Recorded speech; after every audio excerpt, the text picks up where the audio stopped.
Hello guys, আসসালামু আলাইকুম। আশা করি সবাই ভালো আছেন। আজকে হঠাৎ করে মনে হলো যে আম্মুর জন্য কিছু রান্না করে আম্মুকে খাওয়াই। এটা হচ্ছে আমার আম্মু। আম্মু সালাম দাও। আসসালামু আলাইকুম ভিউয়ার্স, কেমন আছেন আপনারা সবাই? আশা করি ভালো আছেন।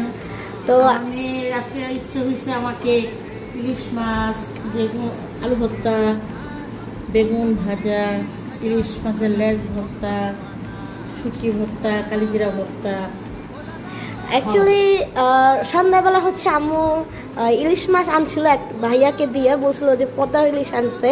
তো মামা ঘাট গেছিল, পরে বলতেছে যে আসার সময় কিছু ইলিশ পাইলে নিয়ে এসো। সো একদম তাজা ইলিশ দেখে মানে লোভনীয় লাগলো, খেতে ইচ্ছা হলো খুব।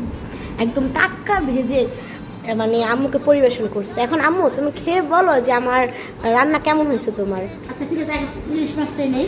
হ্যাঁ নাও, হ্যাঁ নাও। হ্যাঁ যে ভিউয়ার্স দেখেন, বিশাল ইলিশ। বিশাল ইলিশ, হ্যাঁ এটা নিয়ে কেউ কোনো মন্তব্য করা যাবে না, কারণ ইলিশের দাম বিশাল, একদমই বিশাল ইলিশ, সেজন্য আম্মু এনেছে। আর এখন তো বর্তমানে হচ্ছে ইলিশ ধরাটা বন্ধ, তো এরকম ভাবে পাওয়া যায় না। যা পেয়েছে ওটাই আলহামদুলিল্লাহ। ইলিশ মাছের একটু তেল দাও নাই? হ্যাঁ দিয়েছি তো। বিসমিল্লাহ।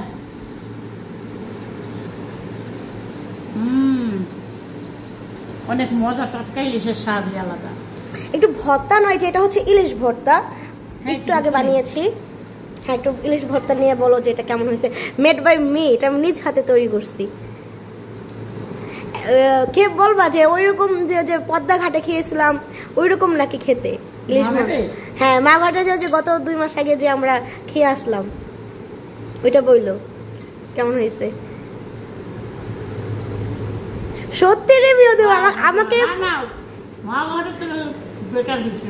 না, আমাকে ফুলানোর জন্য বলবা না।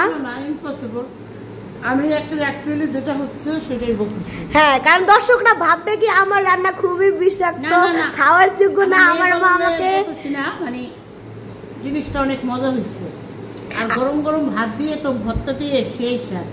আর ইলিশ মাছ হলে আর কিছু লাগে না, ইলিশ মাছ আর শুকনো মরিচ একটু পেঁয়াজ হলে জাস্ট জমে যায়। হ্যাঁ নাও। বেগুনটা অ্যাকচুয়ালি আমি ভাজতে গিয়ে না কালো হয়ে গেছে, আমি নতুন নতুন ট্রাই করছি। সমস্যা নেই, একটু ভাজা ভাজা হলে মজা বেশি। এখন কেমন লাগছে তোমাকে বলো।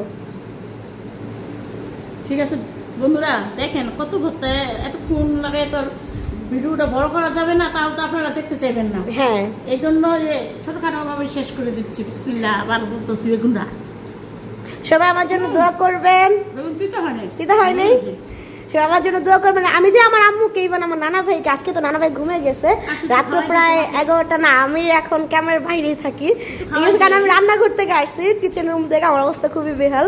তো আমার জন্য দোয়া করবেন যে আমি এইভাবে আমার আম্মুকে, আমার নানা ভাইকে, আমার পরিবারকে বিভিন্ন বিভিন্ন প্রকারের সুন্দর সুন্দর সুস্বাদু খাবার রান্না করে খাওয়াতে পারি। হ্যাঁ আমার আদরের বন্ধুরা সবাই আমার জন্য দোয়া করবেন, আমার বাবার জন্য, ভাইয়ের জন্য, আমাদের ফ্যামিলির জন্য, সবার জন্য দোয়া করবেন। আমরা যাতে আমার বাবাটাকে সুস্থ সবল ভাবে তাকে বাঁচায় রাখতে পারি। আগে আল্লাহ দোয়ায় আমার বাবাটা অসুস্থ, কয়েকদিন যাবত, গতকাল ডাক্তারের কাছে নিয়ে গেছিলাম, ডাক্তার পরীক্ষা নিরীক্ষা করে তার অবস্থা বেশি একটা ভালো বলে নাই। তো সবাই দোয়া করবেন আমার বাবার জন্য, আমার বাবা যাতে আল্লাহ সুস্থ সবল ভাবে রাখে। এবার এই আশা করে আমি আপনাদের কাছে বিদায় নিচ্ছি। আসসালামু আলাইকুম, আল্লাহ হাফেজ। আম্মুর সালাম আমি দিয়ে দিয়েছি। আসসালামু আলাইকুম, আল্লাহ হাফেজ, সবাই ভালো থাকবেন।